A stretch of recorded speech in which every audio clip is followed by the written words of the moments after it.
In this recording, we are going to go over Chapter 5 and perceiving others.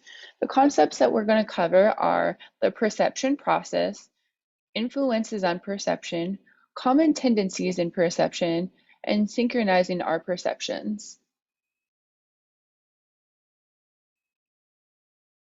Here are the learning objectives that we're going to review. We're going to understand the subjective nature of perceiving interpersonal messages and relationships, identify the variety of influences on interpersonal perception, recognize how common tendencies in perception shape interpersonal communication, use perception checking and adjust attitudes to enhance empathy with communication partners.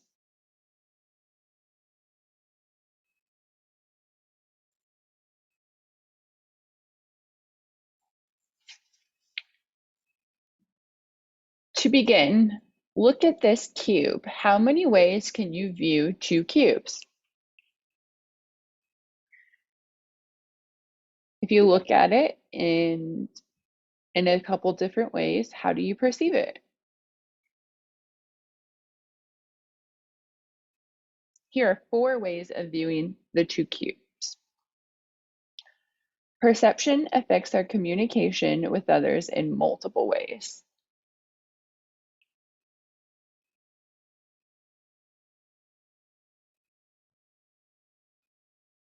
Most social scientists agree that the world we know it isn't out there. Rather, we create our reality with others through communication.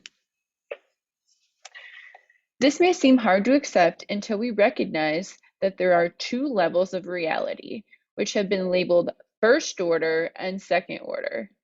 First order realities are physically observable qualities of a thing or situation. For example, your neighbor speaks with an accent. And then second order realities involve our attached meaning to first order things or situations. If we hear someone speaking with an accent, we may think that they sound exotic, or we may like their accent. Second order realities don't reside in objects or events, but rather in our minds and how we perceive them. Reality is constructed, and we create these realities based on how we communicate.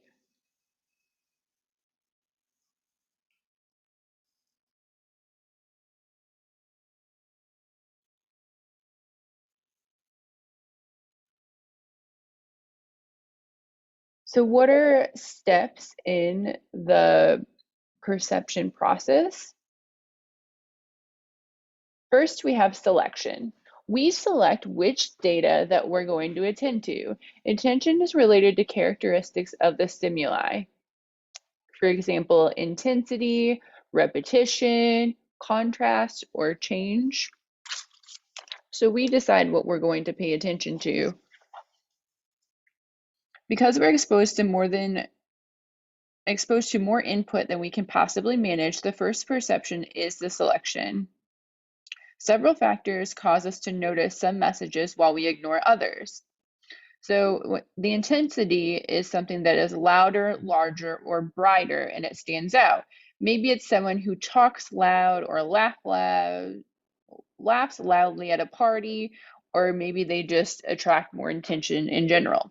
Repetition generally attracts our attention. Let's think of it's in your house, it's really quiet, and you hear a dripping faucet, and it keeps happening over and over and over.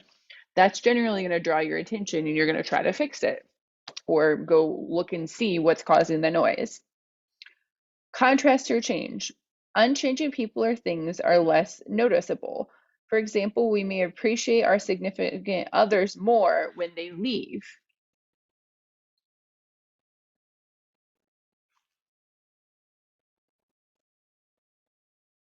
So what are the steps in the perception process? First, you have organization, or arranging something in a meaningful way. This helps us make sense of the world. We organize using perceptual schema or cognitive frameworks.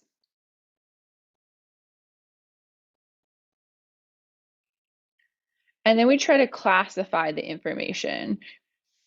For example, we have physical, which is maybe it's beautiful or plain or heavy or thin or young or old or different types of physical traits. Role-based, maybe a student, attorney, a spouse, or whatever type of job or role that the person's playing. Interaction-based, maybe somebody is friendly, helpful, sarcastic, funny. And then psychological, maybe somebody is expressing that they are feeling confident or insecure or happy or these different range of emotions.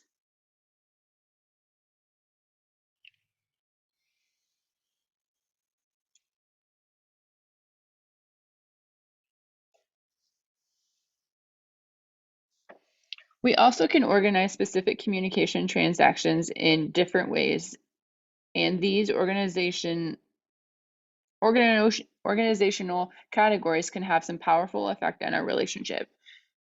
Communication theorists use the term punctuation to describe the determination of causes and effects in a series of interactions. You can begin to understand how punctuation operates by visualizing a running core between a husband and wife. Notice that the order in which each partner punctuates this cycle affects how the dispute looks. The husband begins by blaming the wife. I withdrew.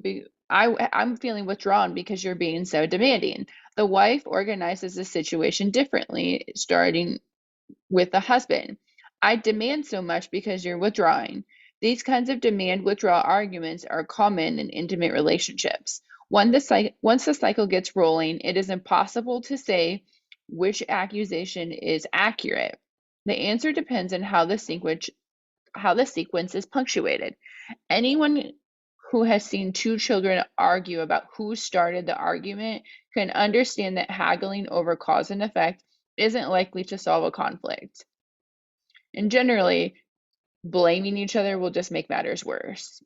So rather than arguing about whose punctuation of an event is correct, it's more productive to recognize that a dispute can look different to each person and then to move on to the more important question of what can we do to make it better.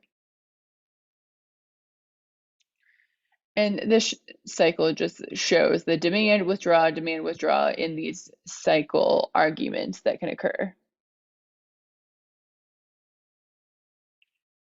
In the next step of perception, we have interpretation. So once we have selected and organized our perceptions, we interpret them in a way that makes some sort of sense. Interpretation attaches meaning to sense data, and it plays a role in virtually every interpersonal act. Is the person who smiles at you across a crowded room interested in romance, or maybe they're just being polite? Is a friend's kidding is a friend kidding with you, being sarcastic, or are they upset or irritated with you? Should you take an invitation to drop by anytime, literally or not? Several factors can cause us to interpret a person's behavior in one way or another. And some of these factors can be relational satisfaction. A behavior that seems positive when you're happy with a partner might seem completely different when the relationship is not satisfying. For example, couples in unsatisfying relationships are more likely than satisfied partners to blame one another when things go wrong. And the opposite also holds true. And then expectation. If you go into a conversation expecting a hostile attitude, you're going to be more likely to hear a negative tone in the other person's voice, even if that tone isn't really there. Personal experience, if you've been taken advantage of by landlords in the past, you might be skeptical about trying to get your cleaning deposit from the next landlord, or you might think that it's not going to even happen. And personality, a study found that people with cold relative to warm dispositions have difficulty interpreting and labeling the emotions of others.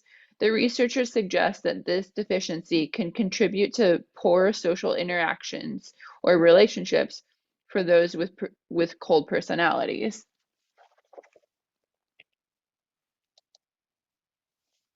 And then next you have Assumptions about human behavior.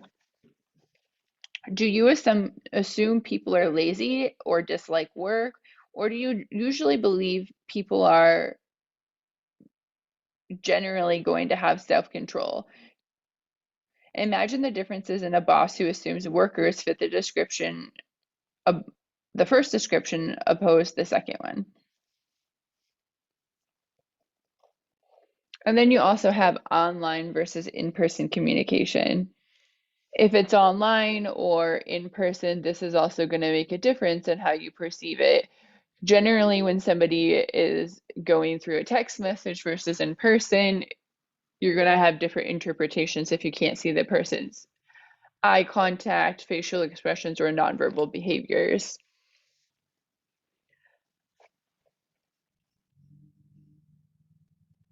Next, we have negotiation.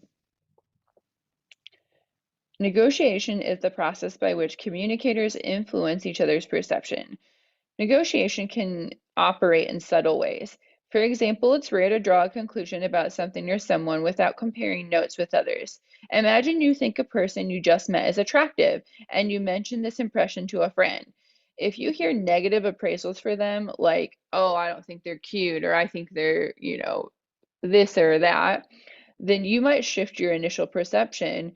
Maybe not radically, maybe you still are, somewhat interested in them, but it might sway you a little bit from continuing to pursue the person. In one study that examined this process, college students rated the attractiveness of models in a series of photos. Those who were able to see others' evaluations of the same photos slowly shifted their ratings to match the consensus. So, this finding suggests that beauty isn't just in the eye of the beholder, it's in the eyes of multiple beholders or all of the people once they saw how other people rated the models. Another way to explain negotiation is to view interpersonal communication as an exchange of stories. Narratives are the stories we use to describe our personal worlds. And so, in each interpersonal situation, we can describe one or more narrative. These narratives can differ in their casting of characters. Maybe some people are heroes and some are villains. And, it just varies based on the occurrence.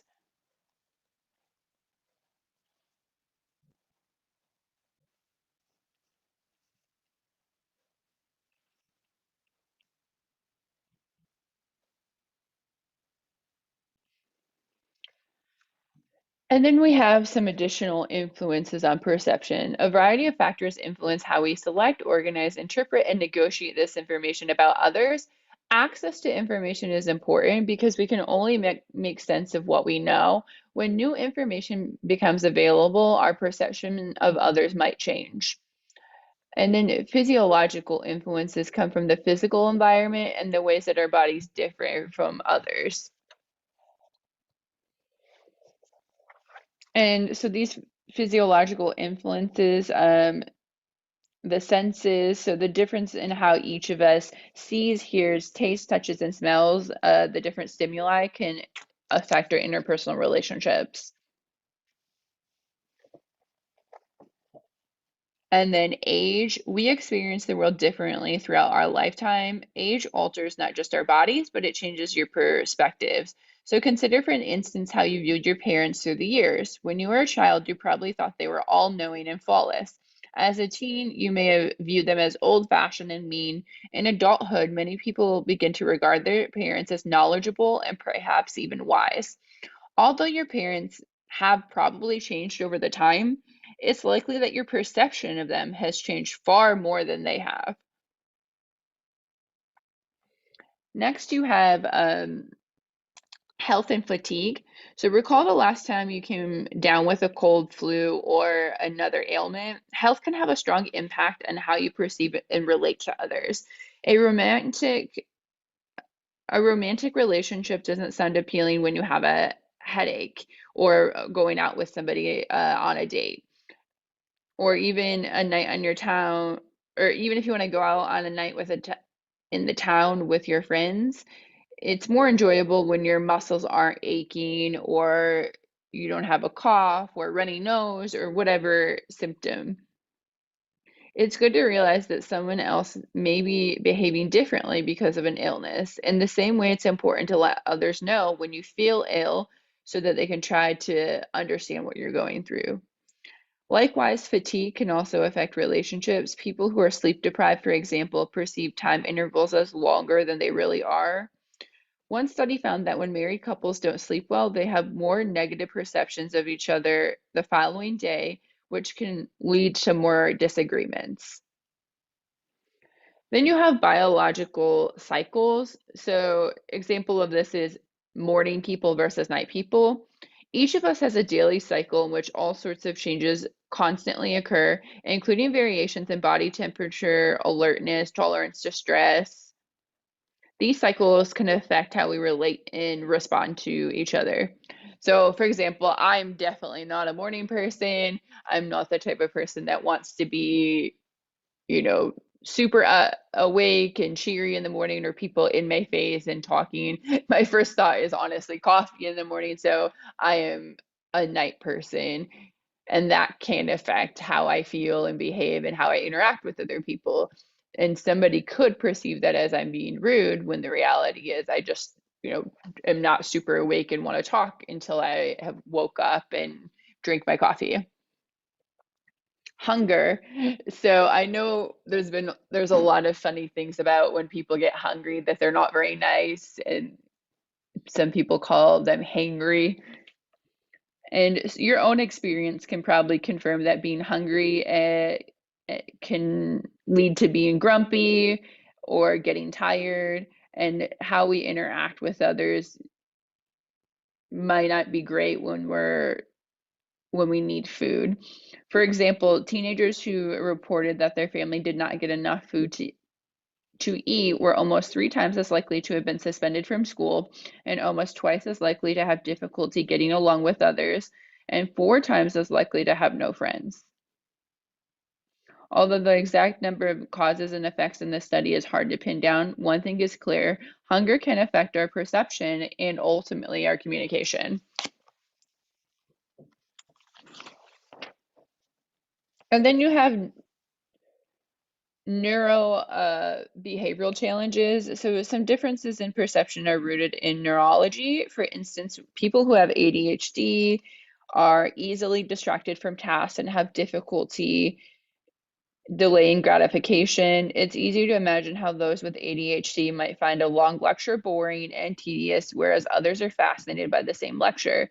People with bipolar disorder experience significant mood swings in which their perception of events, family, friends, and even attempts at social support can change dramatically. If you're depressed or having other mental health, issues, that's going to influence your perception and ultimately how you interact with other people.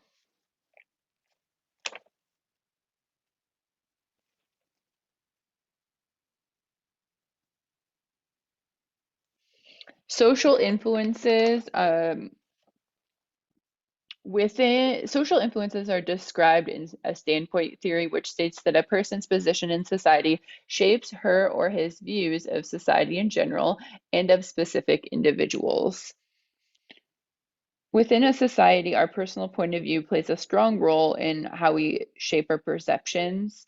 And so the standpoint theory is used to describe how a person's position in a society shapes his or her views of society in general or of specific individuals. It is often applied to the difference between the perspectives of privileged social groups and people who have less power, and to the perceptions or perspectives of women and men.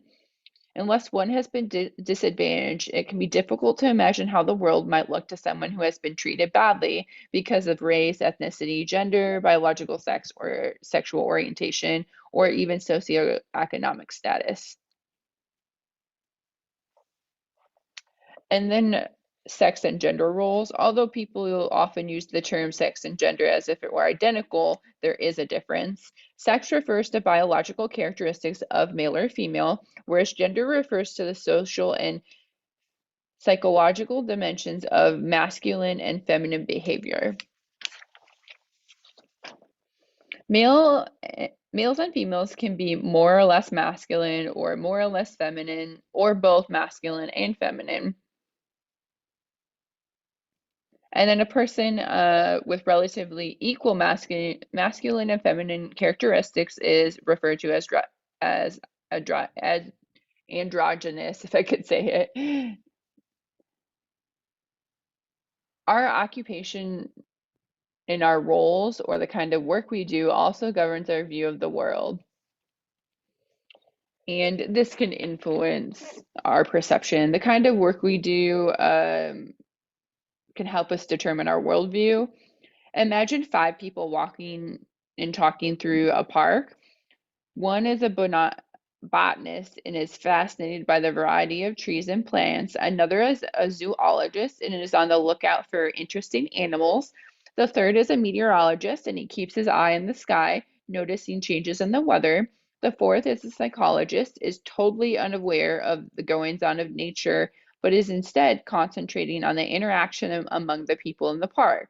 And the fifth is a pickpocket who quickly takes advantage of the people who are walking in the park and is absorbed on trying to collect their wallets. So there's two lessons in this story. The first, of course, is to watch your wallet, but next, the second is that our occupational roles frequently govern our perceptions.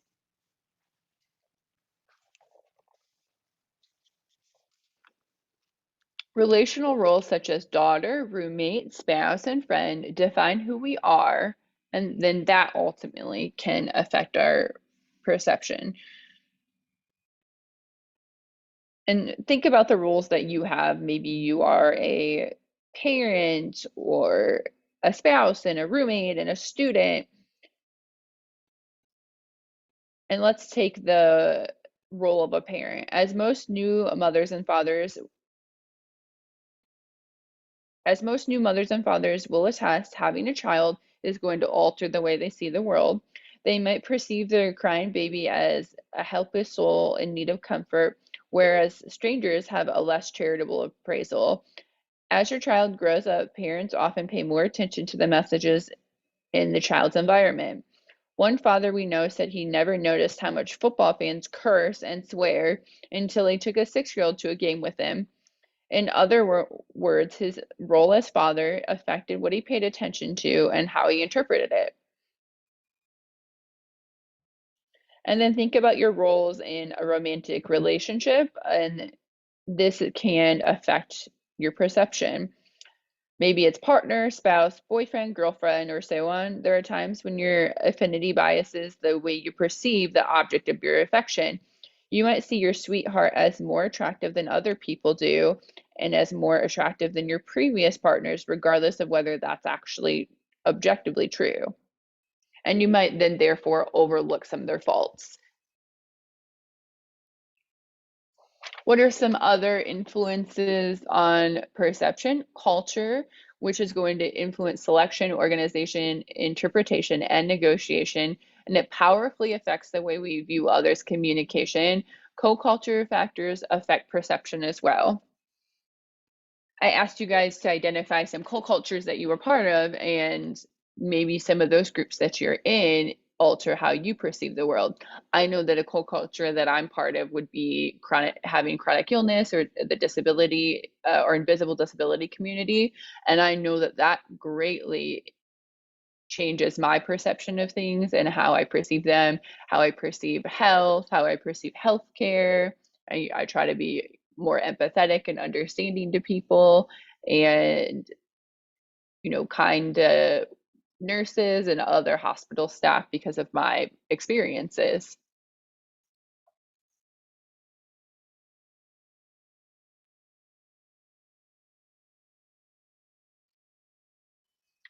What are some common tendencies in perception? So attribution describes the process of attaching meaning to behavior.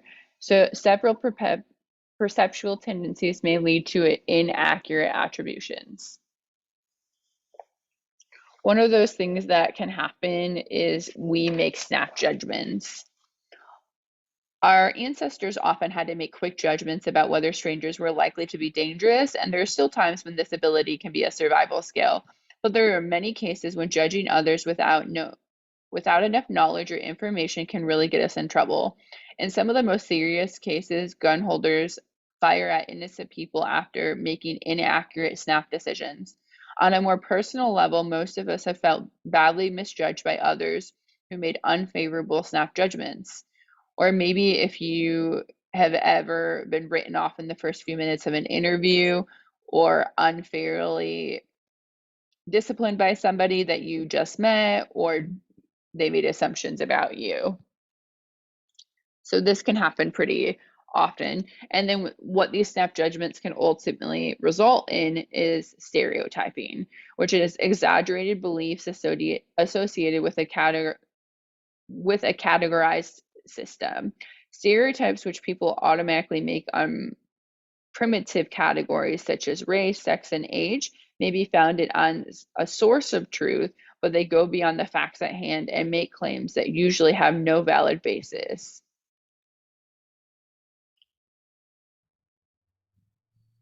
And then categorizing others on the basis of these easily recognized but not necessarily true characteristics, ascribing a set of characteristics to most or all members of a group, and then you apply the generalizations to that particular person when you stereotype. And unfortunately, this still happens pretty often.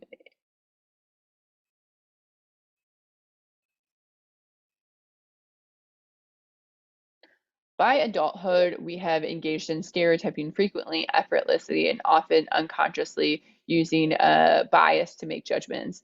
Once we create and hold these biases, we seek out isolated behaviors that support these inaccurate beliefs in an attempt to be cognitively consistent. We cling to first impressions, and as a result, our initial impressions often carry more weight than the ones that follow. I'm sure that you can think of a first impression that you have had of someone that maybe wasn't accurate, but it held a lot of weight when you first meet someone and made a judgment about them. And so the primacy effect is our tendency to pay more attention to and to better recall things that happened first in a sequence. And that's why you generally will recall these first impressions that you held of people. Maybe if you think about the first impression that you had of your close friends or somebody that you're romantically involved with, and maybe think about if the initial impression was negative or if it started to change over time and turn positive. Either way, this first impression really played an important role in how the relationship developed. The term halo effect describes the tendency to form an overall positive impression of a person on the basis of one positive characteristics. So, a positive first impression are often based on physical attractiveness, which can lead people to attribute all sorts of other virtues to a good looking person. For example, employment interviews medi- rate mediocre but attractive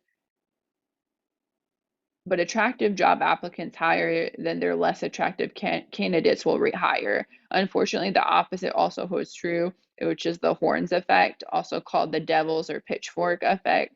This occurs when a negative appraisal adversely influences the perceptions that follow. Once we form a first impression, whether it's positive or negative, we are susceptible to confirmation bias. We tend to seek out and organize our impressions to support our initial opinion. So we basically look out for information that supports the opinion that we had to begin with. And then that kind of starts to reaffirm that you think that that's true. And it's going to be hard for you to change your mind about what your initial opinion was.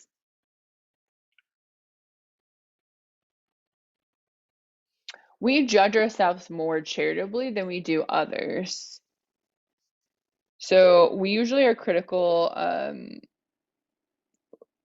We may evaluate other people pretty critically, but then we think about ourselves in a more positive light. And so the first theory that is used to explain this is the fundamental attribution error. This is the tendency to give more weight to personal qualities than to the situation when making attributions. For instance, if someone you know makes a hurtful or harmful comment, you are likely to chalk it up to flaws in his or her character rather than to other factors that maybe the person was tired or having a bad day or peer pressure or other things along that lines. We're more charitable when judging ourselves. This self-serving bias means that when we perform poorly, we usually blame other forces, and when we perform well, we credit ourselves rather than the situation.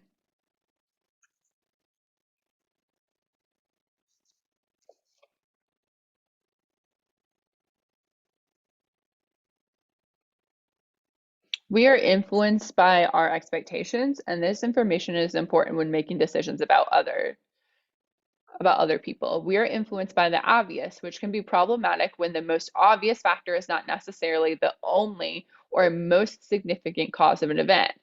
We assume that other people are like us.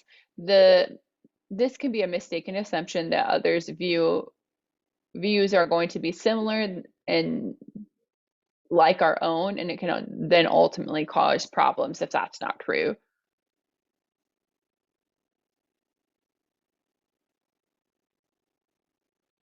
Synchronizing our perceptions is mismatched perceptions can interfere with our communication. So tools are needed to help others understand their perceptions and for us to understand their perspective. So you need to practice perception checking, and there's 3 steps for reviewing assumptions and sharing interpretations. So use a description of the behavior that you notice, 2 possible interpretations of the behavior, a request for clarification about how to interpret that behavior. And so how how can you do that? So perception checks for can be used for these 3 examples, and it would look like this. When you stomp out of the room and slam the door, I wasn't sure whether you were mad at me or just in a hurry. How did you feel? So, first, the behavior was you slammed the door, and then the interpretation was that you were mad at the person, and then, or the second interpretation was that you're in a hurry, and then lastly, you ask for clarification about how the person actually felt. Another example is, you haven't laughed much in the last couple of days. It makes me wonder whether something's bothering you or whether you're just being quiet. What's up? So again, the behavior is that you are not laughing and the person is asking if something's wrong or if you're just being quiet. So that's the first interpretation. The second interpretation, and then you are asking clarification uh, to see what is actually true. And last, you said you really liked the job I did, but there was something about your voice that made me think you did not like it. Maybe it's just my imagination, though. How do you really feel? Again, the behavior is the job that was completed, and then the first interpretation was that the voice or tone the person used thought that they did not like it, or secondly, they thought maybe they just imagined it or it wasn't true, and then asked them how they felt about it. So this is a good tool to help us understand others accurately instead of assuming that our first interpretation is correct, because the goal is really to achieve mutual understanding and to be more cooperative when we communicate. And it also is to be respectful of other people and try not to judge them inaccurately.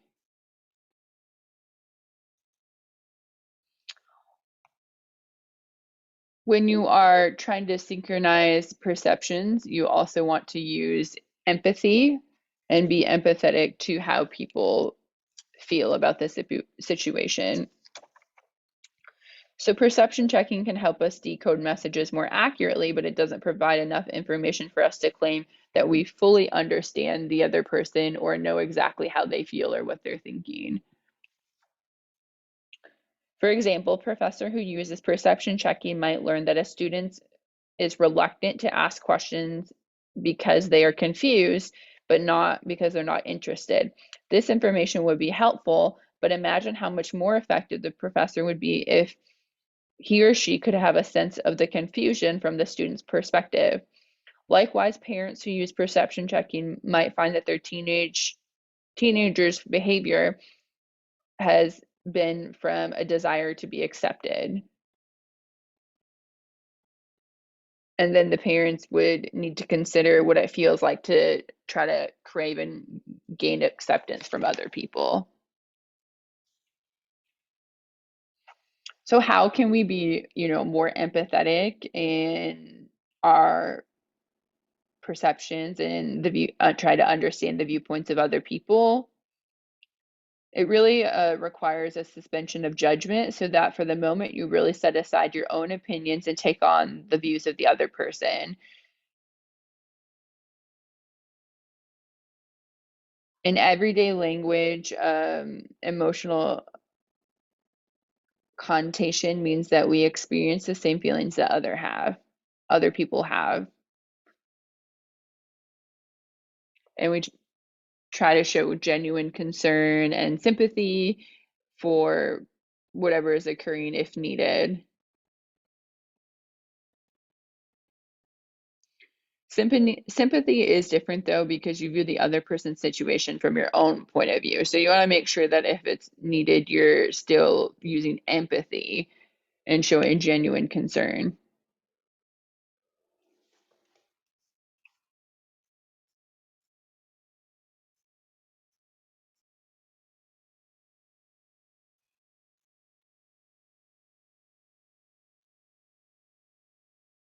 Experiencing empathy can be difficult with people who are really different from us in age, sex, and socioeconomic status, but you really want to be open-minded and try to overcome these obstacles. The golden rule illustrates the relationships between empathy and the ethical principles that enable society to function. And last, we're going to review the learning objectives. Understand the subjective nature of perceiving interpersonal messages and relationships. Identify the variety of influences on interpersonal perception. Recognize how common tendencies in perception shape interpersonal communication. And use perception checking and adjust your attitudes to enhance your empathy with communication partners. And that is all for this chapter.